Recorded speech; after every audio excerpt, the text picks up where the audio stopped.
నమస్తే, welcome to our channel.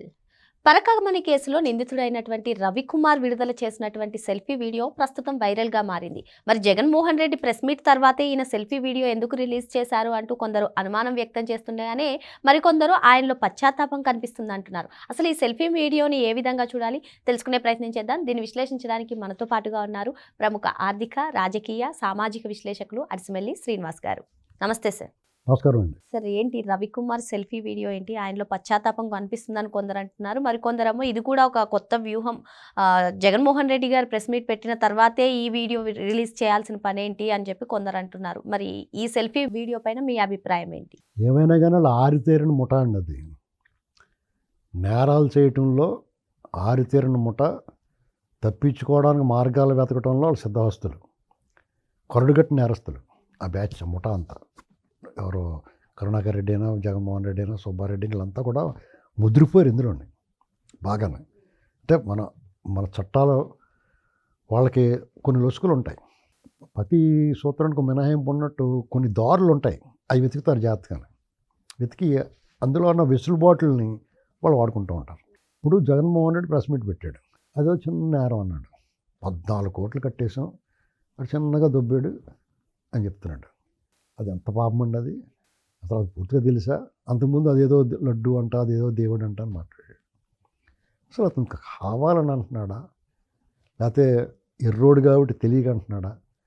ఆ వాళ్ళు మాత్రలు వాడకపోవటం వల్ల అలాంటి మాటలు వచ్చినాయి అనేటువంటి అర్థం అవట్లేదు. ఆయన చిన్న నేరం, నెయ్యి అంటారు, అక్రమ కేసులు కట్టెత్తున్నాడు. అసలు వాళ్ళకి ఏమైనా అవగాహన ఉందా? తెలిసి మాట్లాడుతున్నాడా, తెలియక మాట్లాడుతున్నాడా? ఆయన ఏం చెప్పినా పిచ్చాళ్ళు కొంతమంది ఉన్నారు నమ్ముతారు అనుకుంటున్నాడా, లేదా పదే పదే అబద్ధాలు చెప్తే ప్రచారంలో పెట్టచ్చు అనుకుంటున్నాడు? ఈ సుబ్బారెడ్డి వెళ్ళి సుప్రీంకోర్టుకి వెళ్తే అక్కడి నుంచి ఈ సిట్ వేశారు. వాళ్ళు నిజమే వీళ్ళంతా దొంగోళ్ళే అని చెప్పాడు. అంతా జరిగిందని నమ్మారు. వాళ్ళు రిపోర్ట్ ఇచ్చారు. ఇప్పుడు దర్యాప్తు బృందం కూడా దీన్ని కోర్టుకి సీల్డ్ కవర్లో అప్పచెప్పింది.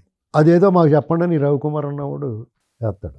దొంగోడికి ఎందుకు చెప్తారండి దర్యాప్తు వివరాలు? అదో రకం. జగన్మోహన్ రెడ్డి మరి నిజంగా రవికుమార్లో పశ్చాత్తాపము, పరివర్తన ఉంటే తనని ఎవరైతే ఒత్తిడి చేశారో, ఎవరైతే రాజీ చేయించారో ఆ పేర్లు చెప్పాలి కదా. అవి మాట్లాడతలేదు. అంటే పేర్లు చెప్తే ప్రాణహాని ఉండొచ్చు కదా సార్. ఇప్పుడు చెప్పకపోయినా పేర్లు ముందు చెప్పేస్తే గొడవ లేదు, చెప్పకపోతే చెప్తాడేమో అని ప్రాణహాని ఉంటుంది. ఇప్పుడు దస్తగిరి ఏం జరిగిందో చెప్పేయాడు కాబట్టి అతను సేఫ్, స్టేట్మెంట్ ఇచ్చేసాడు కాబట్టి జడ్జి గారి ముందు. ఎందుకంటే వాళ్ళు లేపేశారు, ఇంకా అది ఖాయమైపోద్ది.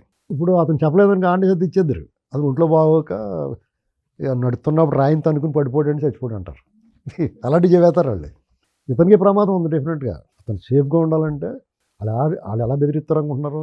ఇతను ఒకటి ప్రాణాలు కాదు, మీ కుటుంబాన్ని లేపేస్తామని చెప్తారు. లేదా అంతకన్నా బాగా ముందుకెళ్ళి ఏమని చెప్తారంటే నీకు నీ స్నేహితులు, బంధువులు మొత్తం అందరినీ లేపేస్తామని చెప్తారు. ఏదో సినిమాలో చెప్తాడు అలాగా.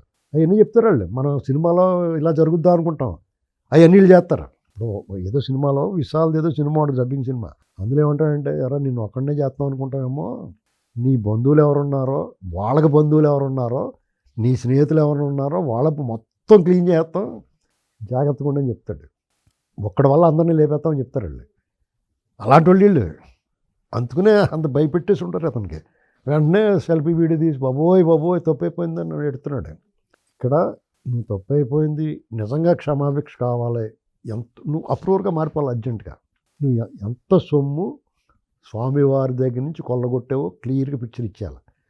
నువ్వు ఎన్ని ఆస్తులు కొన్నావో, నువ్వు స్వామివారికి ఇవ్వగా మిగిలిన ఆస్తులన్నీ ఎవడెవడికి దఖలుపరిచావో, ఈ కోర్టులో లోక్ అదాలత్లో ఎవరు రాజీ చేశాడో, నీతోటి ఎవరు మాట్లాడి ఇవన్నీ అరేంజ్ చేశాడో చెప్పు స్పష్టంగా. కనీసం ఒకవేళ నీ త్యాగం నిన్ను వాళ్ళు ఏదైనా చేస్తారనుకుంటే కూడా పోతా వాళ్ళకి ఒక అగ్గండి ఇచ్చేసిపో శుభ్రంగానే.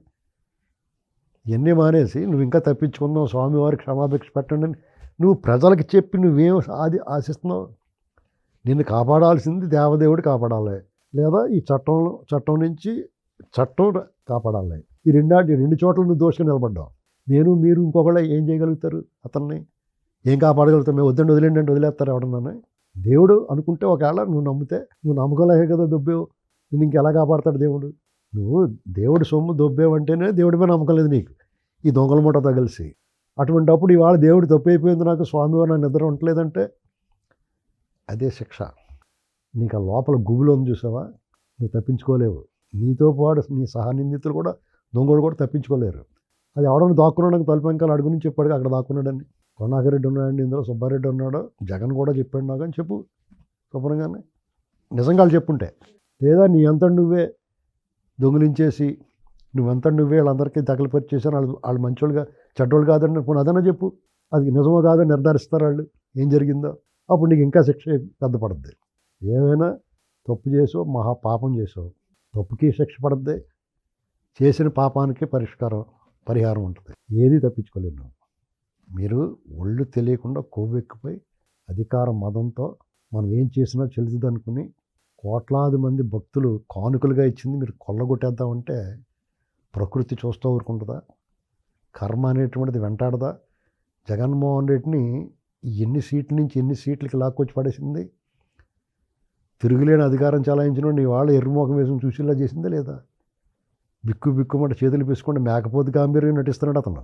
లోపల గుండెలు దడదలాడిపోతుంది, గులాబ్ జాములు గలగలాడిపోతున్నాయి అంటారు కదా, అలాగే అయిపోతుంది అతనికి.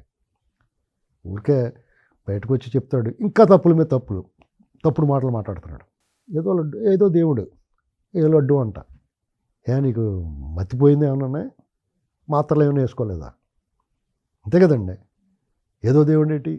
నోరారా తిరుమల తిరుపతి దేవస్థానం వెంకటేశ్వర స్వామిని పలకలేవా నువ్వు? అలా పలకని నోరు పడిపోతే తప్పే ఉంది ఏంటండి? ఎంత ఘోర ఓటమి, ఘోర పరాజయం ఎదురైన తర్వాత కూడా మార్పు రాదా? పశ్చాత్తాపం, పరివర్తన వద్దా? ప్రజలు నువ్వేం ఉద్ధరించావు? బటన్ నొక్కావు, నీకన్నా బాగా నొక్కుతున్నారు వీళ్ళు. అంతే కదా నువ్వు ఉద్ధరించింది, అంతకన్నా ఏముంది? కాబట్టి ఎవడకాడు నేను తోపుని తురుముని నిజంగా డబ్బులు సంపాదించిన వాడిని మొనగాడి కింద చూస్తారు. అది నువ్వు ఎలా సంపాదించావన్నా అది చూడాలి. ఏదో రోజు దొంగతనం చేసినోడు, రంకుతనం చేసినోళ్ళు ఖచ్చితంగా బయటపడతారు. ఎవడో దాయలేడు. సార్ పరకామణి కేసులో ఇదొక వ్యూహమే అనుకుంటే ఖచ్చితంగా ఊహమే.